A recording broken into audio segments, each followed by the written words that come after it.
मागची चव फार चांगली होती. म्हणलं महाराज आता मला माहिती आहे आंबट आहे का गोड इतकं. शेवटी मी पाणी मागवलं आणि पाण्याने चूळ भरली, इतकं आंबट.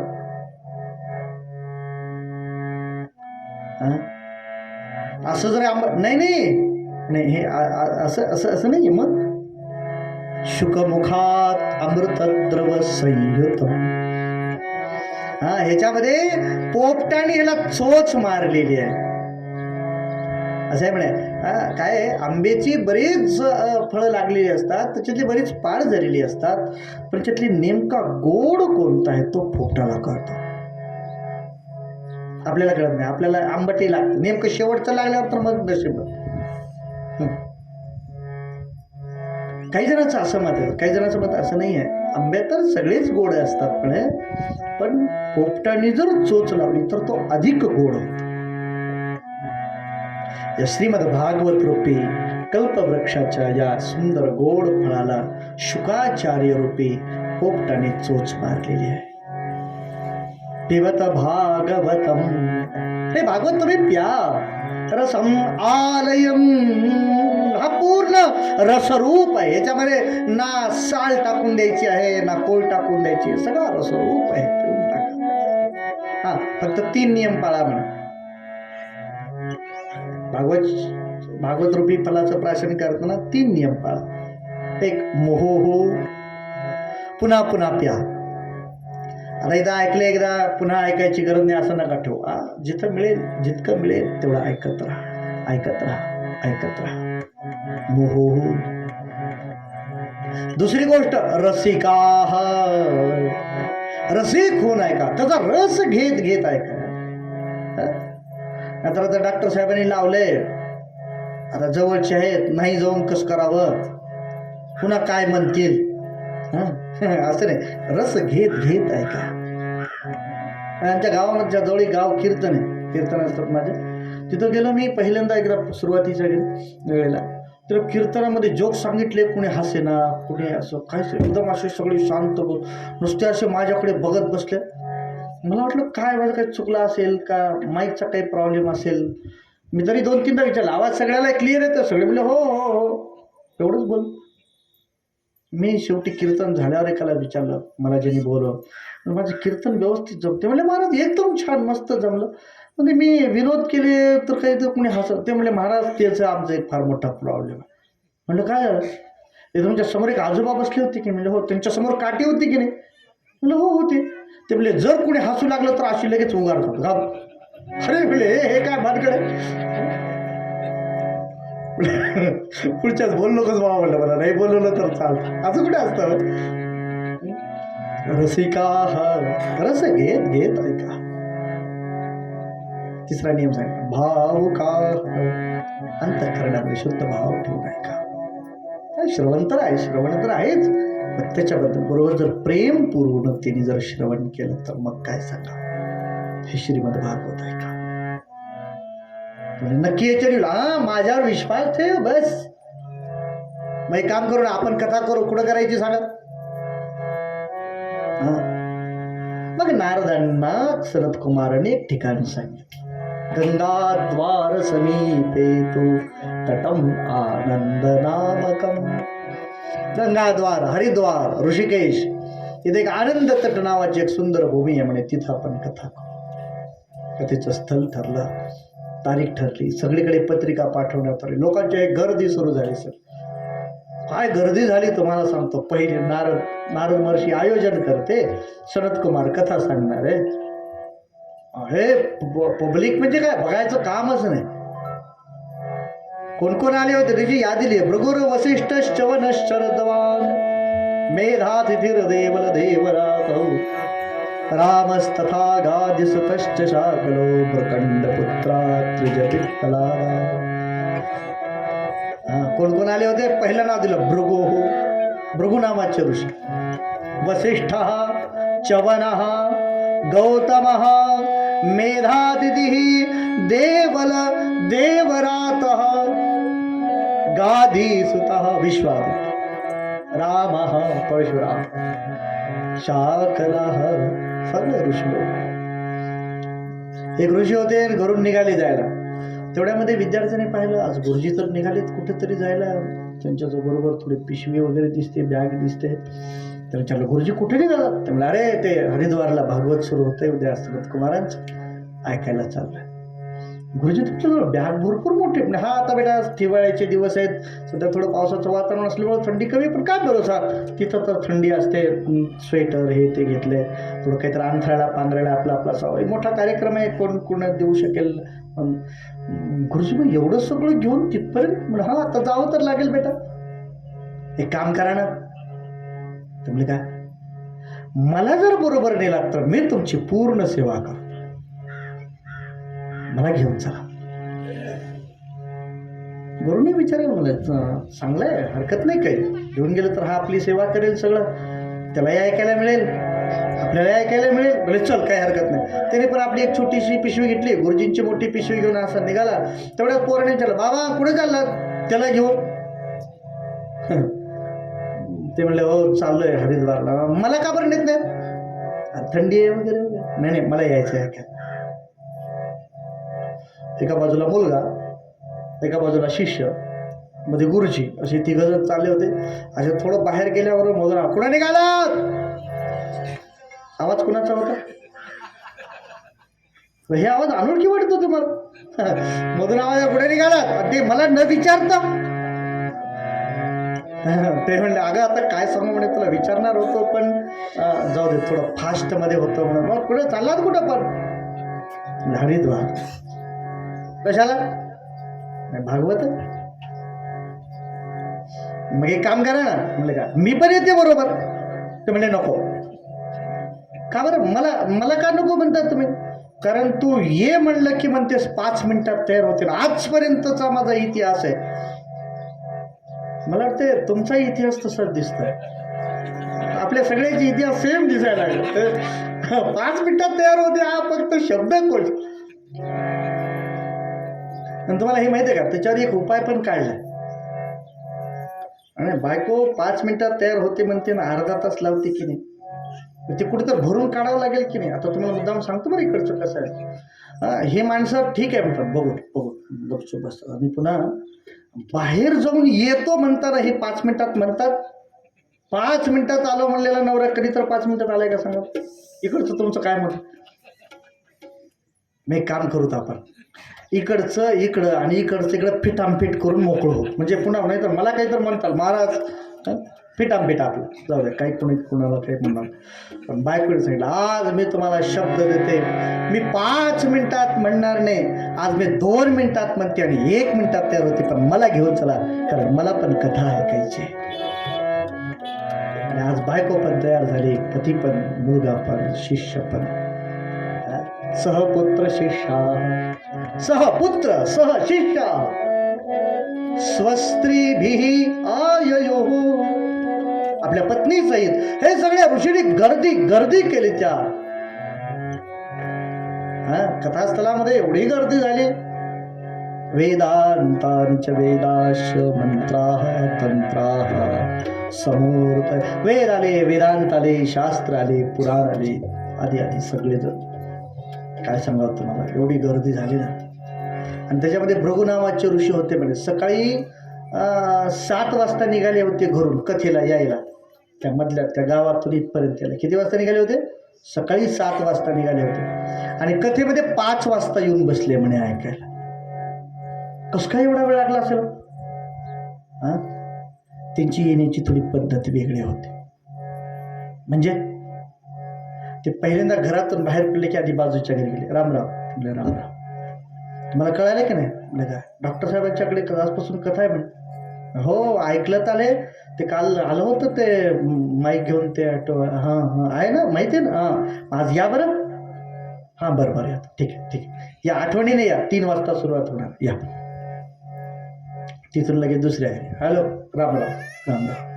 कथा सुरू झाली डॉक्टर साहेबांच्या घरी, कळालं ना? मग नाही यायचं नाही काही शक्यता. म्हटलं का थोडं सोयऱ्याच्या गावाला जायचं. ते म्हणले महाराज 7 दिवसाचा प्रोग्राम आहे. फार अडचण असेल तर लवकर जाऊन या ना, 10 वाजता जा, 1 वाजेपर्यंत 2 पर्यंत वापस या, 3 ला कथा चालू आहे. बरं असं करू का? हे योग्य राहील. अच्छा ठीक आहे, मी येतो पंक्तीनं. नक्की येतं ना? तिसरं. हॅलो, आज कथा आहे. माहिती आहे, कळालंय. 3 वाजता. हो माहित. याल की तुम्ही कथेला. म्हणजे का बरं, काय झालं त्यांचं तुमचं काही भांडण आहे? भांडण वगैरे काही नाही. शेजारच्या घरी येऊन सांगून गेले कथेला या म्हणून. मग मी तिथं मला सांगणे माहिती डॉक्टर साहेबांनी. तर म्हणजे असं नाही. माझ्या ते डॉक्टर साहेबांच्या नंतर घरी गेल्यावर लक्षात आलं, डॉक्टर साहेबांनी मुद्दाम मला पाठवलंय की जा आणि तुम्हाला एकदा सांगावं. गुरुत्वात येच ना जाता भृगु संबोध्य छान. जे मी मोठा आहे, मला मान पाहिजे, मला बोलवलं नाही असं म्हणून जे यायला तयार नव्हते ना, भृगूंनी त्याला संबोधन केलं. त्याला थोडं समजूत काढली त्याची. त्याला चला चला चला. जेव्हा सगळे लोक घेऊन जेव्हा हरिद्वारच्या ठिकाणी येऊन सगळेजण कथा ऐकायला लागले, काय सुंदर कथा सुरू झाली. सनत कुमाराने हात सदा सेव्यावरून प्रस्तुत केली, प्रस्तावना सुरू झाली आणि सगळे लोक असं तन्मय होऊन ऐकायला लागले. आणि नेमकं बायकांच्या मध्ये थोडी गडबडी सुरू झाली. काही बायका बोलायला लागल्या, काही बायका बोलू लागल्या. का बरं माहितीये? एका स्त्रीला यायला थोडा उशीर झाला म्हणे, आणि ती उशीर झालेली जी स्त्री होती की नाही, ती सगळ्यात शेवटी आता जागा मिळेल तिथं बसाव की नाही, ती मधून रस्ता थोडं बाजूला सरका, मला पुढे जायचं, थोडं बाजूला सरका. बाकीच्या म्हणे बसा ना मावशी, नाही मला थोडं पुढे जायचं. शेवटी ते गोंधळ थोडा जास्त झाल्यानंतर मग ते सनत कुमार, नारद महर्षी तुम्ही कार्यक्रमाचे संयोजक आहेत, ते बघा बरं काय चाललंय पाठीमागे. नारद ऋषी आपल्या आसनावरून बसलेले उठले. अहो शांत बसा शांत बसा शांत बसा, मागे चालले म्हणून. नेमकं सगळ्यात मागे येऊन पोहोचले. आता जिथं आता ते स्त्री येऊन आले होते, गडबड करत होते. तिला बघितल्याबरोबर नारद म्हटलं या या या या या म्हणून हात जोडायला लागले. का बरं? ते दुसरी तिसरी कोणी स्त्री नव्हती. तिथली नगरपालिकेची कोणी नाही मग काही नाही असं कोणी नव्हतं. मग कथा कुणासाठी चालली होती? भक्तीसाठी ना. योगाने भक्तीच तिथं आली होती. त्या भक्तीला पाहिल्या बरोबर हात जोडले. हे भक्ती, मी आज धन्य झालो. तुला तुझ्यासाठी ही कथा सुरू केली आहे, तुझ्या मुलांच्यासाठी. आणि बरं झालं तू आलीस. या तुमची फार मोठी आवश्यकता आहे. भक्तीने सांगितलं, महाराज हे सगळं छान चाललेलं हे असं अस्ताव्यस्त करा अशी माझी इच्छा नव्हती, पण मी थोडं फक्त जागा मागत होते इथल्या मला. अरे बरं ठीक आहे, देतो तुम्हाला जागा देतो, पण तुमचे ते ज्ञान. म्हणजे ऋषी लोकांच्या मध्ये थोडी जागा होते, ज्ञान तिथं जाऊन बसला.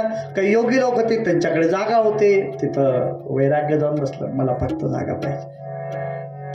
नारदाने पाहिलं, मंडप पूर्ण भरला, कुठे एक मनुष्य बसेल एवढी जागा नव्हती. काय करावं? नारद ऋषींना तिथून एक जागा दिसली. ती जागा थोडं बसायला, आपल्या शब्दात सांगायचं तर कंजेस्टेड होती, थोडी अडचणीची. कधी अशा अडचणीच्या जागेवर त्याला बसवायचं झालं तर थोडं जरा खुश करावं लागतं. अशा शब्दात भक्तेशु गोविंद स्वरूप करते. हे भक्ती, तू भक्तांना गोविंद स्वरूप प्रदान करणारी आहे. प्रेमैक धरत्री, तू प्रेमाचं धारण करणारी. भवरोग हंत्री, भवरोगाचं तू हरण करणारी आहे, नाश करणारी आहे. एक जागा तुझ्यासाठी आहे, बसू शकशील? बसते. ऐका, नारदांनी दिलेली जागा ऐका. माझं भागवत तिथं ऐकण्यासाठी जे सगळे श्रोता लोक आलेत ना, त्यांच्यामध्ये काही वैष्णव आहे, काही शुद्ध मनाचे, पवित्र मनाचे भगवत भक्त आहेत. एक काम कर, त्यांच्या मनामध्ये जाऊन तू बस, आणि त्यांच्या मनामध्ये जर तू जाऊन बसलीस तर मग मात्र तुला जागा मिळेल, आणि ते पण छान ऐकू शकते. सात्वंच तिष्ठस्व सुधैर्य संश्रया निरंतरम वैष्णव मानसा. वैष्णवांच्या निर्मल मनामध्ये जेव्हा भक्ती आरूढ झाली आणि आता भागवताला सुरुवात झाली, आता काय सांगावं. मस्त एक संकीर्तन सगळ्यांच्या बरोबर. लक्ष्मी नारायण नारायण हरे हरे, नारायण हरे हरे, लक्ष्मी नारायण नारायण हरे हरे, नारायण नारायण हरे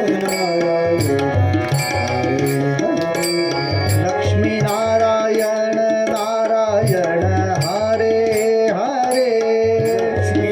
सगळ्यांनी टाळी वाजवा, सगळ्यांनी म्हणा हरे हरे, लक्ष्मी नारायण नारायण हरे हरे, लक्ष्मी नारायण नारायण हरे हरे, श्रीमन्नारायण नारायण हरे हरे, नारायण नारायण हरे हरे, श्रीमन्नारायण नारायण हरे हरे, नारायण लक्ष्मी नारायण नारायण हरे हरे, नारायण नारायण हरे हरे, लक्ष्मी नारायण नारायण हरे हरे, नारायण नारायण हरे हरे, नारायण नारायण हरे हरे, नारायण नारायण. आम्ही एकदा पंढरपूरला गेलो होतो आणि चंद्रभागेमध्ये हातपाय वगैरे धुतले, पुंडलिकाचं दर्शन ठेवलं. चंद्रभागेमध्ये हातपाय जाऊन पुंडलिकाचं दर्शन घेऊन असं वर येत होतं मंदिराकडे. ते वाटेमध्ये घाट लागला, त्या घाटावर मी काही माणसं बघितले. तुम्ही बघितलं का?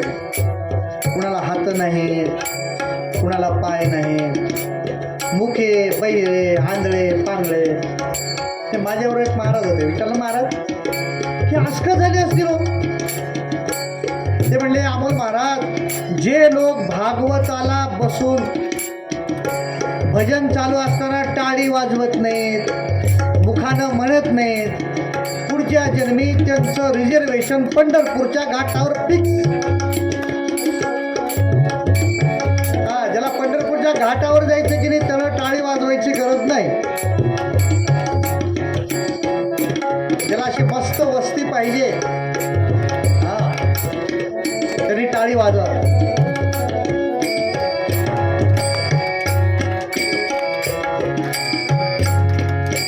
लक्ष्मी नारायण नारायण हरे हरे, लक्ष्मी नारायण नारायण हरे हरे, लक्ष्मी नारायण नारायण हरे हरे, लक्ष्मी नारायण नारायण हरे हरे, लक्ष्मी नारायण नारायण हरे हरे, लक्ष्मी नारायण नारायण हरे हरे, लक्ष्मी नारायण नारायण हरे हरे, लक्ष्मी नारायण नारायण हरे हरे, लक्ष्मी नारायण नारायण हरे हरे, लक्ष्मी नारायण नारायण हरे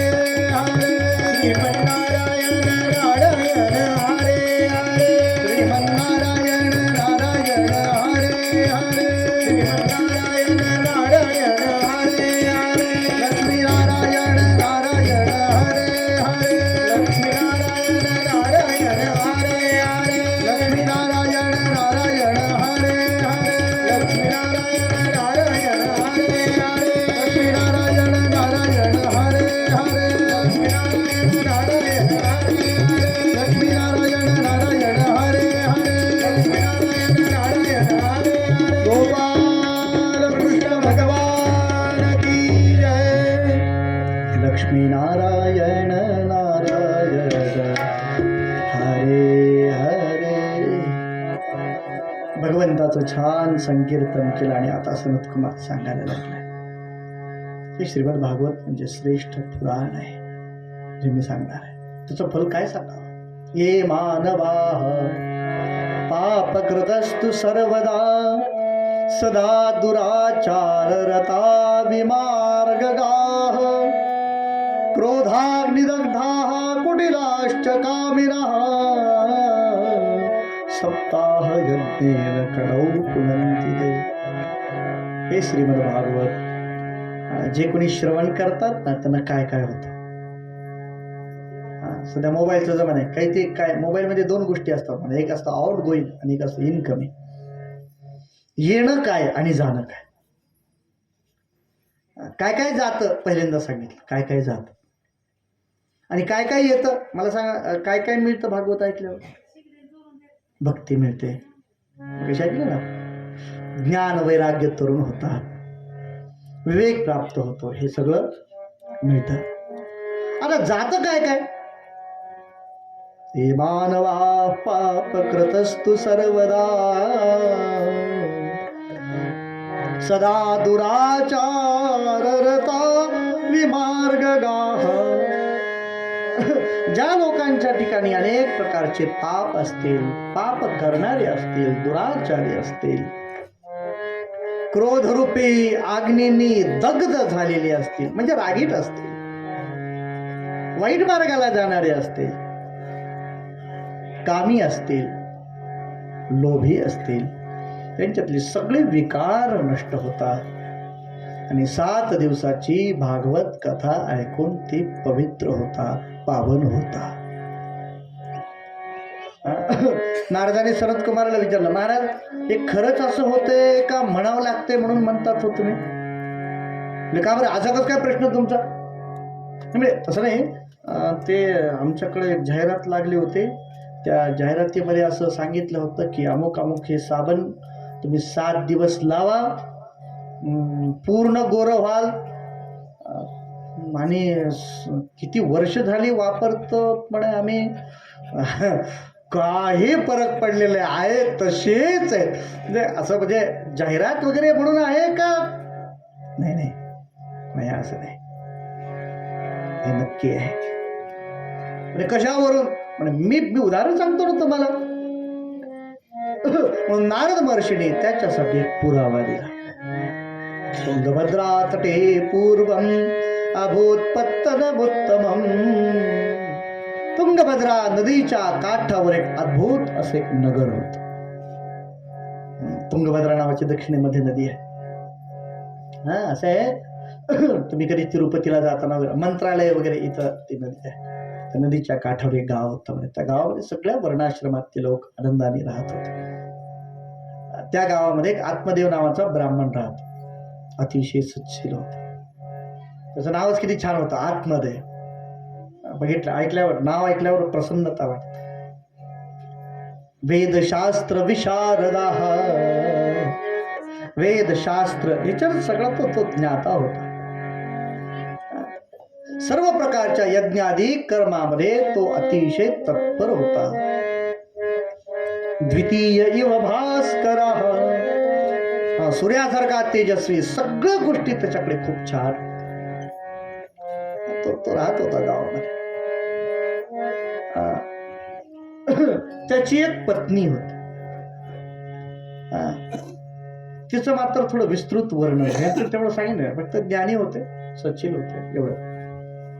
पण तिचं वर्णन थोडं जास्त केलं. आता मी सांगावं की नाही ह्याच्या विचारामध्ये आहे. सांगू का. सांगतो. तुम्ही हो म्हणलात काही जणांनी म्हणून सांगतो. बरं ती कशी होती म्हणे. तत्प्रिया धुंदुली स्मृता. त्याच्या बायकोचं नाव धुंदुली असं. काय होतं. धुंदुली. आत्मदेव नाव बघा आणि धुंदुली हे नाव बघा. काय ते देवाला.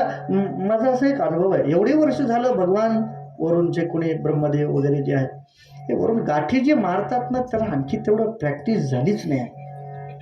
असं एक माझं म्हणणं आहे बघा, तुम्हाला पटतं न पटतं.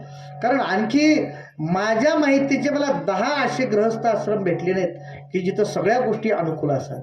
10 म्हणजे काय, मी खूप फिरतो, मला आणखी 10 माणसं असे भेटलेत की आमचं सगळं व्यवस्थित आहे म्हणा. काहीतरी अडचण. बायको जर एकदम सात्विक असली तर नवरा घरापर्यंत पोहोचत नाही अशी परिस्थिती. नवरा जर एकदम स्वभावानं चांगला असेल तर हिचे भांडे दर वर्षाला बदलावे लागतात अशी परिस्थिती. दोघही जर चांगले असले तर लेकरू होत नाही, लेकरू झालं तर मुली जास्त होतात, मुलं जास्त होतात. हे असं काय, तशीच काही परिस्थिती इथं. तिचे काही काही गुण सांगितले. काय, पहिला गुण सांगितला स्ववाक्य स्थापिका नित्या. ती स्वतःच खरं करायची म्हणे, तिचा नियमच होता. दोघांचं भांडण जर लागलं ना, शेवटी नवरा म्हणा जाऊ दे तुझंच खरं, चुकलं माझं. मग ती एवढं झाल्यावर म्हणायचं हे आधीच म्हणलं असतं तर कशाला एवढं भांडण करावं लागलं असतं मला. ठीक आहे जाऊ, आता मी शांत. सुंदरी दुसरा स्वभाव सुंदर होती. सुकुलोद्भवा, चांगल्या कुळातली होती. मुद्दाम पत्रिका बघून ते गुण किती उतरते ते बघून सगळं व्यवस्थित लग्न केलं होतं. काय थोडं तिला बाहेर कुणाच्या घरी काय चाललंय इकडं लक्ष देण्याचा थोडा जास्त स्वभाव होता. त्यांच्या घरी काय झालं, त्यांच्या घरी एखाद्या घंटाभर जर येऊन बसून गेली ना तर गल्लीत कुणाकुणाच्या घरी काय काय झालं, राज्यात काय झालं, देशात सगळं थोडक्यात सांगू का, न्यूज चॅनल बस. याच्यापेक्षा काही गोष्टी नवीन गोष्टी आल्यात, फार सुंदर आहे. एका शब्दात सगळं समज, न्यूज चॅनल का. आणखी एक सांगू, फटाफट शतक हे असं. लोकवार्ता रथा क्रूरा, थोडी रागीत होती, थोडी क्रूर, गरज पडली तर 2 हात आपण ज्याला म्हणतो ना, बस. प्रायशो बहुजल्पिका, तिला थोडं बोलण्याचा नाद होता, थोडं जास्त बोलत होते. जास्त बोलण्याबद्दल तर परवा आमच्या एका ओळखीच्या माणसाने फार छान झालं नाही. काय झालं, दोन मैत्रिणी होत्या आणि त्या दोघीला इतका बोलण्याचा नाद होता म्हणे की त्यांच्या बोलण्याला सगळी गल्लीतले लोक बायका कंटाळल्या. त्यांनी कंप्लेंट केली त्याची आणि दावा ठोकला आणि शेवटी न्यायालयाने असा निर्णय दिला की दोघींना 25 वर्षाची शिक्षा व्हावी आणि दोघींना एकाच खोलीमध्ये ठेवून द्या म्हणे. बस, दोघीला एकाच खोलीत ठेवलं. किती दिवस? 25 वर्ष. बरे, एके दिवशी काय झालं, तो जेलर आला, म्हणला अभिनंदन तुमच्या दोघीच. म्हणले काय नाही, काही नाही, आज तुमचे 25 वर्ष संपले, आता तुम्ही घरी जाऊ शकता. ती म्हणली चल लवकर चल, उरलेला आता घरी जाऊन बोलूत आपण. ह्याला म्हणायचं बहुजल, एवढं बोलणं अभाव. तुम्ही म्हणाल एवढं जर बोलत होती तर मग घरातले काम कसं करत होते. वेदव्यासाने तिचे दोष जसे दाखवले तसे गुण पण दाखवले. शूराच ग्रहकृत्येषु, घरातल्या कामाला फार शूर होते. बाकीच्या शेजारणीला 2 तास लागायचे स्वयंपाक करायला, हिला तेवढा स्वयंपाक अर्ध्या तासात करायचा. माझ्या माहितीप्रमाणे ती काय करायची, पहाटे 5 वाजता उठायची, 5:30 वाजेपर्यंत घर झाडून काढायचं, सडा टाकायचा, रांगोळी काढायची, सगळं आपलं काम करायचं आणि 5:30ला गंगाबाई उठला नाही, काय झालं म्हणून दरवाजा खटखटायचा. मग तिथं एक 15-20 मिनिट, तिकडच्या यमुनाबाई असे 5-7 बायका करून साधारण 8 वाजता वापस झटकन आंघोळ करायची, इकडं कुकर लावायचा, इकडं पोळ्या टाकायच्या, भाजी वरण फोडणी टाकायची. 9 वाजता मालकाला जेवायला आणि लगेच 9:30ला इकडचं घर आता राहिलेलं. काय झालं नाही, आज उशीर दिसतोय तुमच्याकडे स्वयंपाक, चला. शिवराज ग्रह करते कृपणा. ती थोडी कृपण होती म्हणे, कंजूस होती. आणि मला सगळ्यात तिचा आवडता स्वभाव सांगू का, कलहप्रिया. तिला भांडण फार आवडायचं. भांडण करण्याच्या, तुमच्याकडे माहिती आहे की नाही, की पण सांगतो, भांडण करण्याच्या 2 पद्धती असतात. तुम्हाला माहिती 2 पद्धती भांडायची नाही? सांग. आपण म्हणतो ना काही काही लोकांना हे भांडकुदळ आहे आणि भांडखोर आहे, हे दोन पद्धती आहेत भांडायच्या. एक असतं भांडकुदळ आणि एक असतं भांडखोर. आता भांडखोर म्हणजे काय आणि भांडकुदळ म्हणजे काय माहिती आहे तुम्हाला? सांगतो. एक असते भांडकुदळ. कुदळ म्हणजे काय माहिती? कुदळ माहिती आहे? ते खंदून उकरून काढणे, ह्याला काय म्हणतात? काही नाही बरं, रस्त्याने चाललेलं असताना उगच मागच्या वर्षी तू असं का केला होतास म्हणून भांडण करणारे काही लोक आहेत आमच्याकडे. तू गेल्या वर्षी मला असं हे करून काढ. आणि भांडखोर, खोर माहिती? दोघ जण रस्त्याने चालले होते म्हणे, दोघांचं भांडण लागलं. तर दोघ जण मारत होते, ह्याला मारलं त्याला, त्यांनी 2 शिव्या दिल्या, ह्याने 2 शिव्या दिल्या. ह्याला म्हणला थांब, म्हणला तुझ्या आता 64 दात पाडतो. रस्त्याने एक माणूस आला होता, म्हणलं 64 दात. तो थोडं एक एक एक एक मिनिट एक मिनिट एक मिनिट तुम्ही बिलकुल भांडण करा, माझं फक्त 1 मिनिट आहे. म्हणलं काय हे 64 दात का? तो म्हणला मला माहित होतं मध्ये कोणतं टपकणार आहे, तुझ्या सहित सांगितले होते, त्याचे 32 आणि ह्याचे 32. ते जे चालता चालता ओढून गेलंय की रे, ह्याला म्हणायचं भांडखोर. ठीक आहे. आणि हे दोन्ही ज्याच्याकडे असतात त्याला म्हणायचं कलहप्रिय. आता बघा, असे दोघ जण असताना घर कसं चालत असेल. पण भागवतामध्ये असं वर्णन आहे, एवं निवसतो प्रेमना दाम्पत्यो रममानयोः. असं असताना सुद्धा ते पती पत्नी मोठ्या आनंदाने राहत होते. आनंदाने राहत होते का आनंद मानून राहत होते हा त्यांचा प्रश्न आहे, आपल्याला काही माहिती नाही. पण राहत होते. त्यांच्या घरामध्ये एक अडचण होती फार मोठी. काही दिवस झाले लग्न होऊन, पण संतती झाली नव्हते. आत्मदेव कधी कधी मोठे दुःखी होते. एके दिवशी आत्मदेव आपल्या घरून थोडंसं दूर गेले. एक तळ होता, त्या तळ्याच्या काठावर बसले, विचार करत होते काय करावं काय करावं. एक मन म्हणत होतं जीव दिलेला बरा आहे, एक मन म्हणत होतं नाही देऊ देऊ नये. असं चालला होता विचार विनिमय.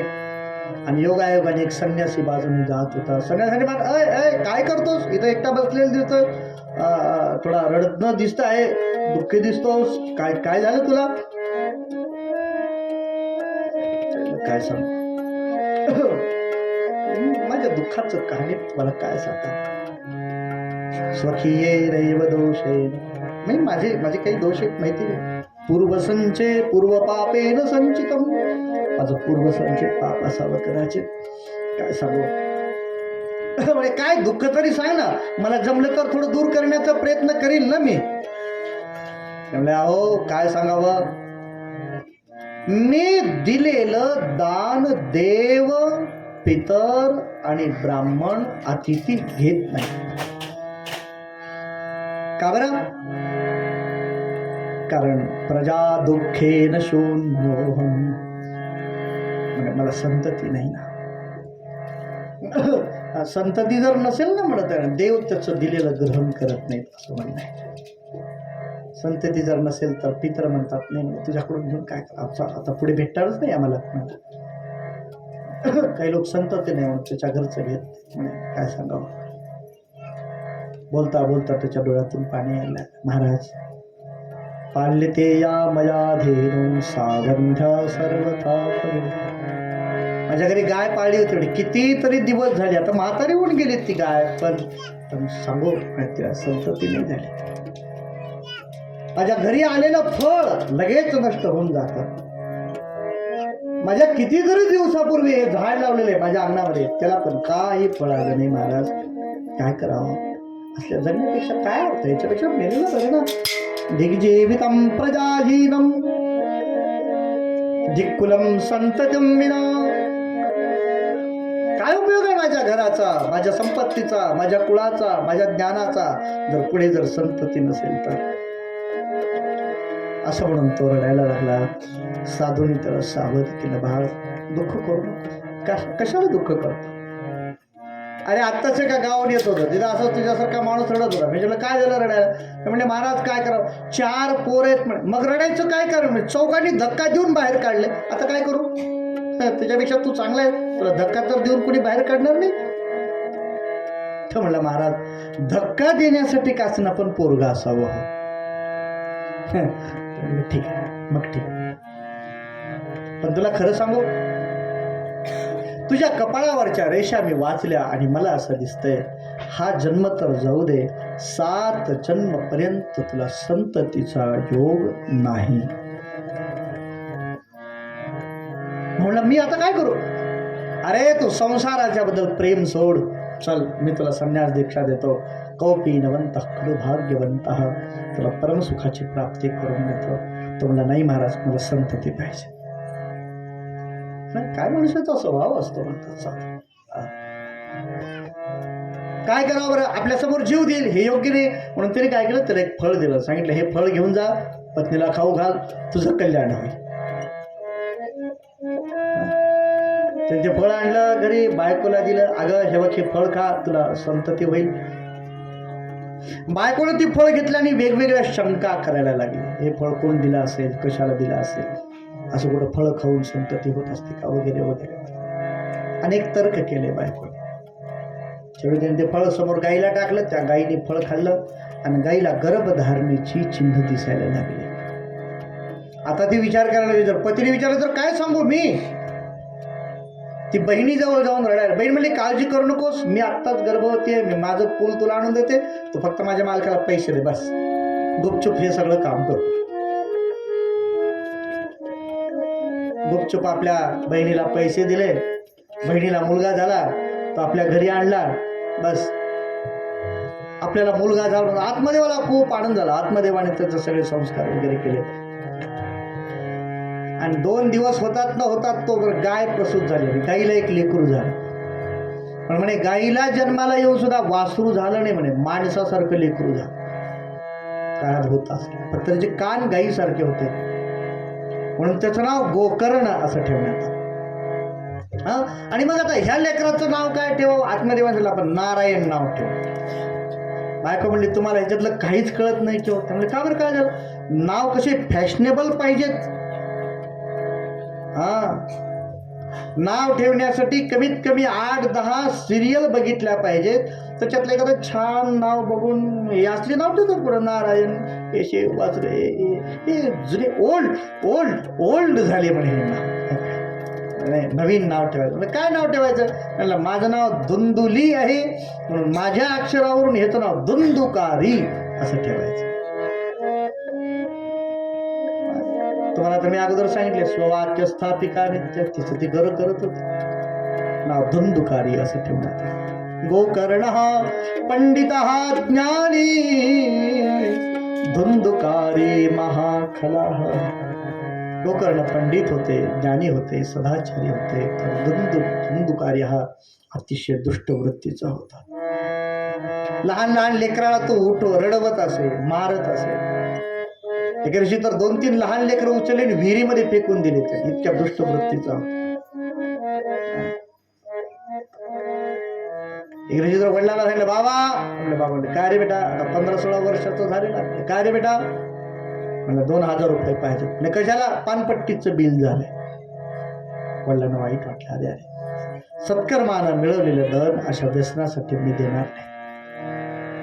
मी आमच्या बंडाता त्यांच्या विचाराचा मनुष्य, मी व्यसनामध्ये पैसा देत नाही. असं कसं शक्य? म्हणजे बाबा आता देता का मारू तुम्हाला? पोरगा जेव्हा मारू का म्हणायला लागला ना, मग मात्र त्यांना दुःख वाटलं, रडायला लागले. पगच्छामि प्रतिष्ठामि कोमी दुःखम व्यपोहने. आणि अशा प्रकारे दरवाजामध्ये बसून आत्मदेव रडत असताना योगायोगाने गोकर्ण घरी आले. कुठेतरी कथा कीर्तन वगैरे ऐकून घरी. बाबा काय झालं रडायला तुम्हाला? काय सांगू तुला, माझं दुःख सांगावं तरी कुणाला, कसं सांगावं सांगा. गोकर्णाने जवळ येऊन सांगितलं बाबा अहो ह्या लोकांनाच लोकच म्हणतात, हे मृत्यू लोक आहे, हे दुःख लोक आहे. न चेंद्रस्य सुखम किंचित न सुखम चक्रवर्तीना. इथं चक्रवर्ती सम्राट दुःखी आहे, बाकीच्याची काय कथा. बाबा तुम्हाला खरं सांगू, असार खलो संसार हा संसार असा आहे. दुःख रूपी दुःख देणार आहे. विमोहका सुतः कस्य धनं कस्य स्नेहवान ज्वलते निशम. जो संसारावर निरतिशय प्रेम करतो तो रात्रंदिवस जळत राहतो दिव्यासारखा, पण शेवटी त्याच्या हाताला काही लागत नाही. एके दिवशी तेल संपल्यानंतर वात जशी विझून जाते बस तसा त्याचा नाश होऊन जातो. विवेक धारण करा बाबा. हे जेव्हा ऐकलं ना तेव्हा गोकर्णाचं बोलणं ऐकून तो 15-16 वर्षापूर्वीचा साधू आठवला. अरे तो हेच सांगत होता ना, त्या दिवशी मी त्याचे पाय न धरता मला संतती पाहिजे अशी अपेक्षा धरली. आज जर याचे पाय सोडले तर माझं कल्याण होणं शक्य नाही. म्हणून त्यांनी आपल्या मुलाला नमस्कार केला. बाळ, आता तुम्हाला कल्याणाचा मार्ग सांग, आता तू जसं म्हणशील तसं करायला तयार आहे मी. असं म्हणल्यानंतर गोकर्णाने 2 श्लोकामध्ये उपदेश केलेला आहे. त्यांचा 2 श्लोकाचा उपदेश आपल्या सोप्या शब्दामध्ये ऐका. क्षणोक्षणी हाची करावा विचार, क्षणोक्षणी हाची करावा विचार. केशरी वायरचा आवाज थोडा कमी करा, थोडा कमी करा, थोडा. गायक वादकांचे आवाज वाढवा. क्षणोक्षणी हाची करावा विचार, क्षणोक्षणी हाची करावा विचार. थोडा गुलाबी आणि लाल वायरचा आवाज वाढवा, थोडा गुलाबी आणि लाल.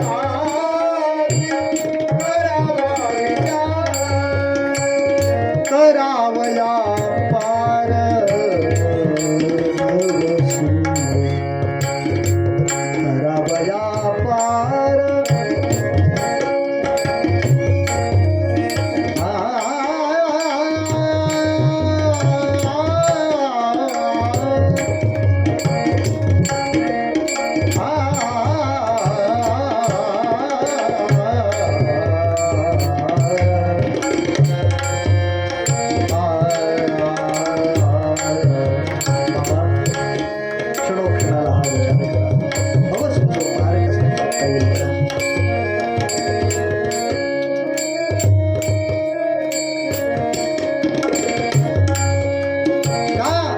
नासिवंत देह जाणार सकळ.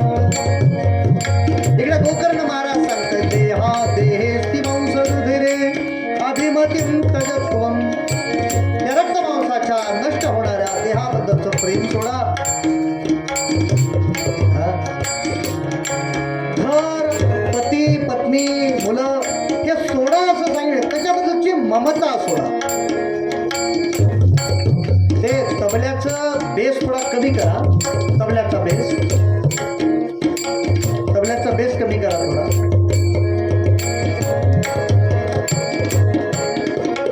कमी करा थोडा. आणि आता पिवळा आवाज, पिवळ्याचा पुढे आवाज जातो. पिवळं माईक, पिवळा माईक. हॅलो, पिवळा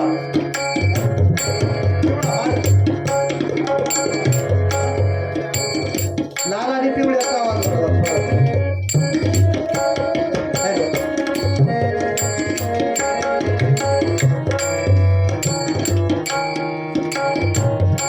तबलाच ऐकत बसा वाटायला. वाजव 2 मिनिट तबला ऐका.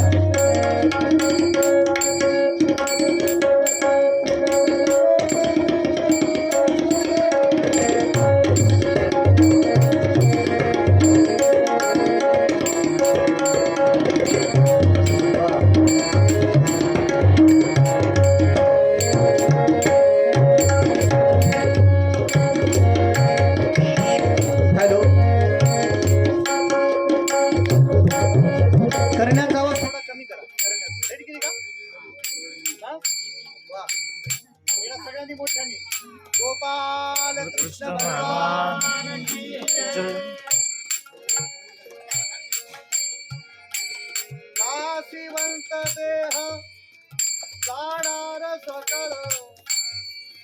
आयुष्य खातो काळ सावधान आयुष्य खातो काळ सावधान आयुष्य खातो काळ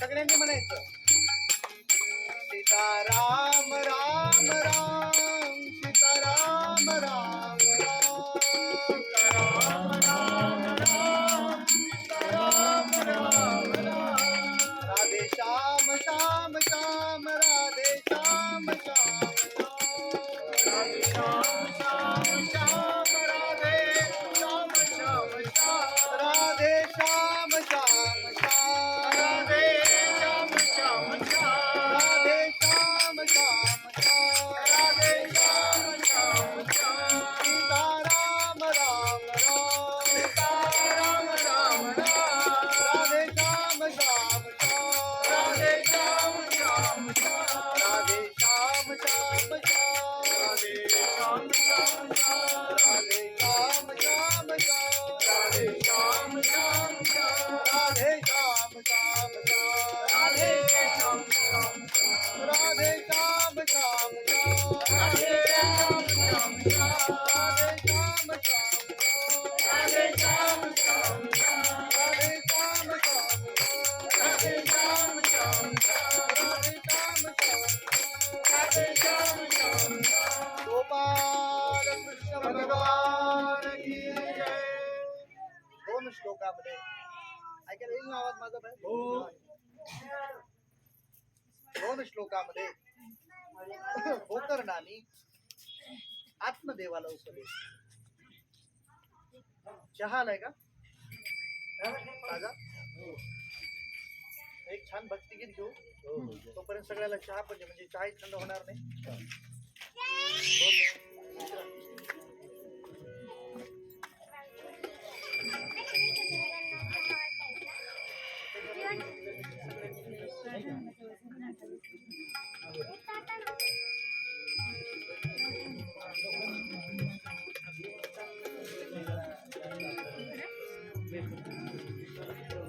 एक तारी संगे एक रूप गानो एक तारी संगे एक रूप गानो आम्ही विठ्ठलाच्या भजनात नाचू.